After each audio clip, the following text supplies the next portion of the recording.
Today I want to focus on something else successful people do differently.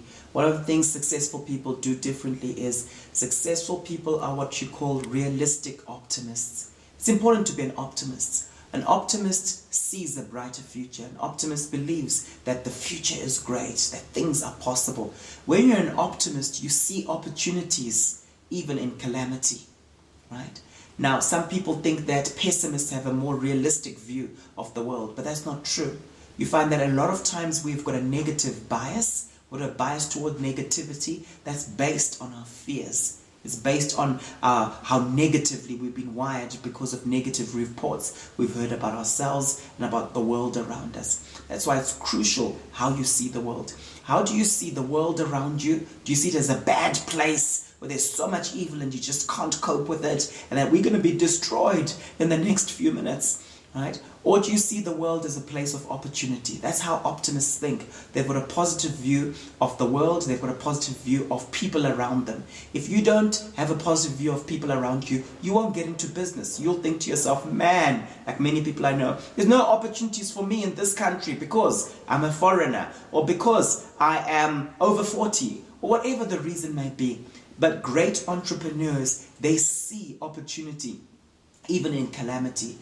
It's also to do with being an optimist with regards to yourself. Some people, their greatest enemy is literally themselves. They look at themselves and they think, I'll never be able to change. I'll never be able to break out of that particular weakness. I'll never be able to break that particular habit. I promise you, all things are fixable. All things you can fix. That's how optimists see the world. How do you see yourself? How do you see others? How do you see the world? Now, here's the interesting thing. They're realistic optimists. What do I mean by that? Some people go on this wishful thinking thing and they just think, name it, claim it, frame it. If you just wish it, it will happen. It'll just come to you. But here's the problem with that kind of thinking. You'll end up going into a situation and you'll just think, let me just believe it. Let me just visualize it. Then it will happen. Ta-ra! Then life happens. And you see that they're actually barriers. Very real ones. Not just mental ones, but real obstacles. And if you hadn't anticipated them, guess what happens to you? You end up being thrown by that. But there's something about someone who I call a realistic optimist. They can look at the situation. They can say, there's hope. There's a bright future. But I know it's not going to be easy. And so I'm going to create steps to overcome those barriers. I'm going to enlist the support I need to overcome those barriers. And then I end up not being thrown by the calamities and barriers around me, but I push through. That's what courageous leaders do. That's what great, successful people do. It's a key to greatness.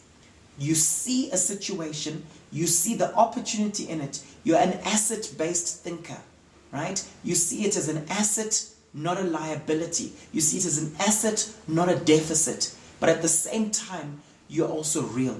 You acknowledge that they're going to be mountains to climb. They're going to be barriers to push through. And then you create a plan to push through those particular barriers. Thank you.